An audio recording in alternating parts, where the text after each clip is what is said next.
जय हिंद दोस्तों। Justin study care में आपका स्वागत है। आज का क्लास होने वाला है क्लास 10th से संस्कृत सब्जेक्ट का सब्जेक्टिव प्रश्न उत्तर, जो कि चैप्टर 3 और चैप्टर 4 से होने वाला है। जैसा कि आपको दिख रहा होगा, क्लास 10th का संस्कृत, और जिस चैप्टर का मैं बात करने वाला हूँ वो होने वाला चैप्टर नंबर 3, और आगे बात करेंगे चैप्टर नंबर 4 का। इसे आप लोग ध्यान से देखेंगे और समझेंगे। परीक्षा के दृष्टिकोण से ये बहुत ही महत्वपूर्ण होने वाला है। तो चलिए चलते हैं प्रश्न की ओर। में सिर्फ ऐसे ही प्रश्नों को शामिल किया गया है जो बार बार परीक्षा में पूछे जाते हैं। तो आप लोग से ध्यान से देखेंगे, नोट करेंगे। तो चलिए बात करते हैं प्रश्नों की।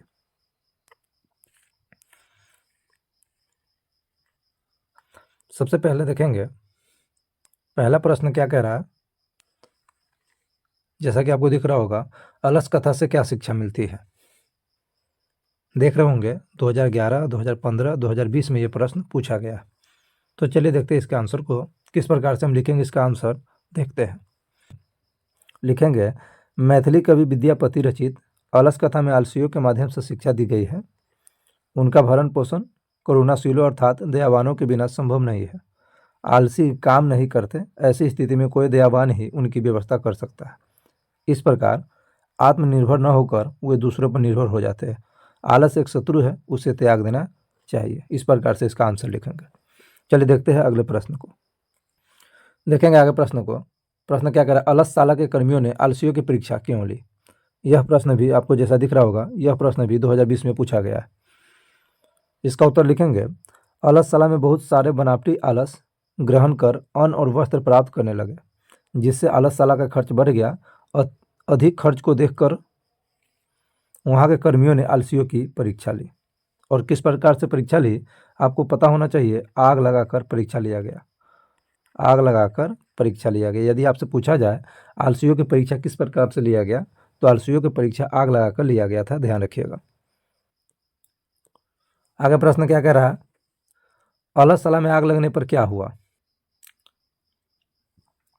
इसका आंसर लिखेंगे, अलसशाला में आग लगने पर सभी धूर्त आलसी तथा कृत्रिम आलसी वाले भाग गए, लेकिन 4 आलसी सोए हुए रह गए और आपस में बातें कर रहे थे। फैली आग को देखकर नियोगी पुरुष को दया आ गया। उन लोगों ने सोचा कि अगर उन्हें नहीं निकाला जाएगा तो जल जाएंगे। तब उन लोगों ने चारों आलसियों के बाल पकड़कर खींचते हुए बाहर निकाला। इस प्रकार से इसका आंसर लिखेंगे। चलिए देखते हैं आगे क्या कह रहा है। मिथिला राज्य का मंत्री कौन था, उन्होंने कृत्रिम आलसी की परीक्षा कैसे ली, तथा आग लगा घर देखकर कितने आलसी बच गए। लिखेंगे इसका आंसर, मिथिला का मंत्री वीरेश्वर था। उन्होंने घर में आग लगाकर कृत्रिम आलसी की परीक्षा ली। अग्निलग्न घर देखकर 4 आलसी बच गए। बाकी सभी जो धूर्त आलसी थे, धूर्त आलसी जो वास्तव में आलसी नहीं थे, आलसी का रूप ग्रहण करके वहाँ पे भोजन ग्रहण कर रहे थे, वैसे जो लोग थे वो सभी भाग गए। और जो वास्तव में आलसी थे वो वहाँ बच गए। चलिए देखते हैं आगे क्या कह रहा है। विद्यापति कौन थे, उन्होंने किस ग्रंथ की रचना की, पठित पाठ के आधार पर लिखें। इसका आंसर लिखेंगे, विद्यापति एक महान मैथिली कवि एवं लेखक थे। इन्होंने पुरुष परीक्षा नामक ग्रंथ की रचना की। संस्कृत भाषा में लिखित पुरुष परीक्षा में कथा रूप में अनेक मानवीय गुणों के महत्व का वर्णन है तथा दोष के निराकरण के लिए शिक्षा दी गई है। विद्यापति लोकप्रिय मैथिली कवि थे। ये संस्कृत ग्रंथों के रचयिता भी थे। इनकी ख्याति मैथिली विषयों के साथ साथ संस्कृत भाषा में अत्यधिक थी। चलिए देखते आगे क्या कह रहा है। अलस कथा का क्या संदेश है, अथवा अलस कथा पाठ में किस पर चर्चा की गई है। इस 2 तरीके से इस प्रश्न को पूछा जा सकता है। इसका आंसर लिखेंगे, अलस कथा का संदेश है कि आलस्य एक महान रोग है। जीवन में विकास के लिए व्यक्ति का कर्मठ होना अति आवश्यक है। आलस्य शरीर में रहने वाला महान शत्रु है, जिससे अपना परिवार का और समाज का विनाश अवश्य ही होता है। इस प्रकार से इसका आंसर लिखें। चलिए देखते आगे। आगे क्या कह रहा है, इनकी क्या क्या गतियां हैं, पाठ के आधार पर स्पष्ट करें। इसका आंसर लिखेंगे, गति को विद्यापति रचित पाठ अलस कथा में व्याख्या किया गया है। स्त्री, पुरुष एवं बच्चों की गतियाँ अलग अलग है। स्त्रियों की गति पति है, बच्चों की गति माँ है, तथा आलसियों की गति करुणिकता अर्थात दयालुता है। अर्थात स्त्रियों की जीवन भंगिमा उसके पति पर निर्भर करती है। बच्चों की जीवन वृत्ति उसकी माँ ही होती है। आलसियों की जीवन वृत्ति दयालुओं पर ही निर्भर होती है। इस प्रकार से इसका आंसर लिखेंगे। आगे क्या कह रहा है, अलस कथा पाठ का 5 वाक्यों में परिचय दे। इसका आंसर लिखेंगे, यह पाठ विद्यापति द्वारा रचित पुरुष परीक्षा नामक कथा ग्रंथ से संकलित एक उपदेशात्मक लघु कथा है। विद्यापति ने मैथिली, अवहट्ट तथा संस्कृत तीनों भाषाओं में ग्रंथ रचना की थी। पुरुष परीक्षा में धर्म, अर्थ, काम इत्यादि विषयों से संबंध अनेक मनोरंजक कथाएं दी गई है। अलस कथा में आलस्य के निवारण की प्रेरणा दी गई है। इस पाठ से संसार की विचित्र गतिविधि का भी परिचय मिलता है। इस प्रकार से इसका आंसर लिखेंगे।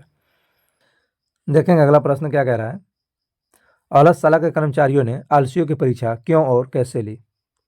इसका आंसर लिखेंगे, अलसशाला में आलसियों की सुख सुविधाओं को देखकर कम आलसी एवं कृत्रिम आलसियों की भीड़ जुटी थी। बड़े बड़े तोंद वाले लोग भी बनावटी आलस्य ग्रहण कर भोजन और वस्त्र ग्रहण करने लगे, जिससे अलसशाला का खर्चा बेवजह बढ़ गया था। अतः अलसशाला के व्यर्थ खर्च को रोकने तथा सही आलसियों की पहचान के लिए अलसशाला में आग लगा दी गई, जिससे नकली आलसी भाग खड़े हुए। इस प्रकार से इसका आंसर लिखेंगे।